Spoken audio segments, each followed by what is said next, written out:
Then the ardent and inquisitive traveler, who was seeking the Creator of the world, had advanced by gaining knowledge of God indirectly through 18 degrees and approached, at the end of an ascension in belief, to the throne of truth, a station where in the presence of God, he addressed him directly. He said to his own spirit. In the noble opening surah of the Quran, the verses that extend from the beginning to the word Iyaka, you alone are like a form of praise and encomium uttered indirectly, but the word Iyaka signifies, a coming into his presence and addressing him directly. So too we should abandon this indirect seeking and ask for the object of search from the object of our search. For one must ask the Son, that shows all things, concerning the Son.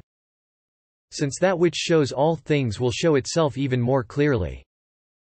Just as we perceive and know the sun by its rays, so too we can strive to know our Creator, in accordance with our capacities, through His most beautiful names and sacred attributes.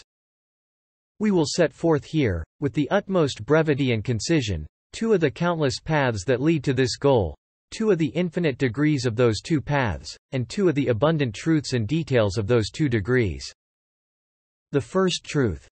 There appears visible to our eye a comprehensive, permanent, orderly and awesome truth, one that changes, transforms, and renews all beings in heaven and on earth, with imperious and incessant activity. Within the truth of that in every way wise activity, there is immediately perceived the truth of the manifestation of dominicality, and in turn, within the truth of that in every way merciful manifestation of dominicality, is recognizable the truth of the epiphany of divinity. From this continuous, wise and imperious activity, the deeds of an all-powerful and all-knowing doer can be discerned, as if from behind a veil. And from behind the veil of these nurturing and administering deeds of dominicality, the divine names, manifest in all things, can be immediately perceived. Then behind the veil of the beautiful names, manifest with glory and beauty, can be deduced the existence and reality of the seven sacred attributes, according to the testimony of all creation, in a life-giving, powerful, knowledgeable, all-hearing, all-seeing, volitional and speech-endowed form. There appears to the eye of faith in the heart, self-evidently, necessarily, and with full certainty, the existence of a necessary existent that is described by these attributes, a single one of unity known by these names, a peerless and eternal doer, in a form more evidential and brilliant than the sun. For a beautiful and profound book necessarily presupposes the act of writing, and a well-built house presupposes the act of building, and the acts of writing beautifully and building well presuppose the names of writer and builder, and the titles of writer and builder obviously imply the arts and attributes of writing and building, and these arts and attributes self-evidently necessitate one who will be qualified by the names and attributes, and be the artist and craftsman. For just as it is impossible for there to be a deed without a doer, or a name without one designated by the name, so too it is not possible for there to be an attribute without one qualified by the attribute, and for there to be a craft without a craftsman. On the basis, then, of this truth and principle, the universe with all the beings it contains resembles a collection of profound books and letters written by the pen of divine determining, and countless buildings and palaces constructed with the hammer of divine power. Each of these singly in thousands of ways and together in uncountable ways utters the following testimony. These innumerable dominical and merciful deeds, and the endless manifestations of the 1001 divine names which are the source of the deeds, and the infinite manifestations of the seven transcendent attributes which are the source of the beautiful names, in endless and infinite ways point to and testify to the necessary existence and unity of an all-glorious essence which is the source of those all-embracing, sacred seven attributes and is qualified by them. And so too all the instances of beauty, loveliness, perfection, and exquisiteness found in those beings self-evidently testify altogether to the sacred beauties and perfections of the dominical deeds, and the divine names, and attributes, and qualities, which are fitting and worthy of them, and to the sacred beauty of the most pure and holy essence. So the truth of dominicality that manifests itself within the truth of activity reveals and makes itself known in qualities and acts such as creating, originating, fashioning and bringing into being, with knowledge and wisdom, determining, forming, administering and changing with regularity and balance, transforming, causing to descend and perfecting, with purpose and will, and feeding, nurturing, and bestowing generosity and bounty, with tenderness and mercy. And within the truth of the manifestation of dominicality, the truth of the immediately perceived revelation of divinity makes itself known and recognized through the compassionate and munificent manifestations of the beautiful names and through the glorious and beauteous manifestations of the 7 affirmative attributes: life, knowledge, power, will, hearing, sight, and speech. Just as the attribute of speech makes the most sacred essence known through revelation and inspiration, so too the attribute of power makes the essence known through its skilled works and effects, each of which is like a word assuming external shape. Presenting the cosmos from end to end under the aspect of an incarnate book of discernment, it describes and makes known a powerful possessor of glory.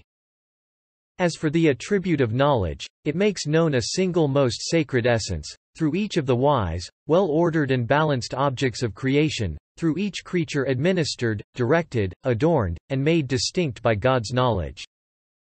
As for the attribute of life, it is proven not only by its own evidences, but also by all the works that proclaim God's power, by all the well-ordered, wise, balanced and adorned forms and states that indicate God's knowledge, as well as by all proofs of all other attributes. Thus life, showing as witnesses all animate beings, which act as mirrors reflecting those abundant proofs, makes known an eternally living and self-subsistent essence. It is also this attribute that constantly changes the cosmos, in order to produce in it ever fresh and various manifestations and designs, and turns it into a supreme mirror composed of countless smaller mirrors.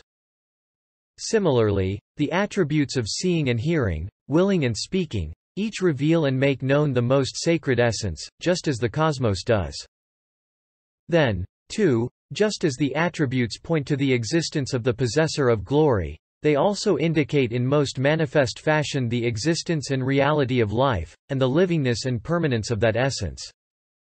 For knowing is a sign of life, hearing is an indication of life, seeing belongs only to the living, will takes place only with life. Purposive power is found only in living beings, and speech is a task for those endowed with knowledge and life.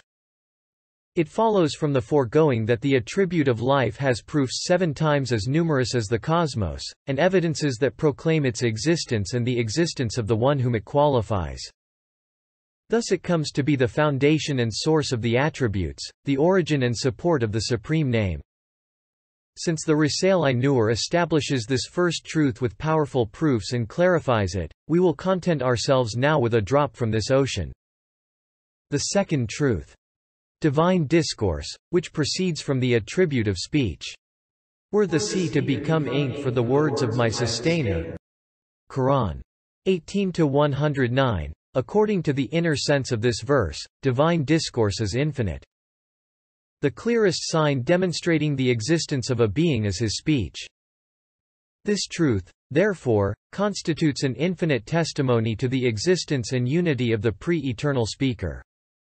Since 2 powerful evidences of this truth are revelation and inspiration, set forth in the 14th and 15th degrees of this treatise, another broad proof is provided by sacred and heavenly books, as indicated in the 10th degree, and a further most brilliant and comprehensive proof is furnished by the Quran of miraculous exposition, as discussed in the 17th degree. For all these reasons we refer our readers to those degrees for the exposition and affirmation of this truth. Enough for us and for our traveler, who was unable to proceed beyond this point, are the lights and mysteries contained in the sublime verse that proclaims this truth in miraculous fashion and adds its own testimony to all of the preceding ones. God bears witness that there is no God but He. As do the angels and the possessors of knowledge, steadfast in equity, there is no God but He, the mighty, the wise. Quran 3:18. In allusion to the core of the lesson learned by our traveler at this sacred station, we said, in the 19th degree of the first station, there is no God but God, the necessary existent, the one, the unique. All the beautiful names, all the supreme attributes and the highest qualities belong to Him. To his necessary existence in unity points the necessarily existent essence, with the consensus of all its sacred and comprehensive attributes and all of its beautiful names, manifested according to the consensus of his dominant qualities and deeds. By the testimony of the sublimity of the truth of the self-revelation of divinity and the manifestation of dominicality. In the permanence of imperious activity through the act of bringing into being, creating, making and originating, in will and in power, and through the ad of determining, forming and regulating, in choice and in wisdom, through the act of expending, preserving, ordering, administering, and nurturing in purposiveness and mercy, in complete order and equilibrium, as too by the testimony of the sublimity of the comprehensiveness of the truth of the mysteries of the verse. God bears witness that there is no God but He. As do the angels and the possessors of knowledge, steadfast in equity, there is no God but He. The mighty, the wise,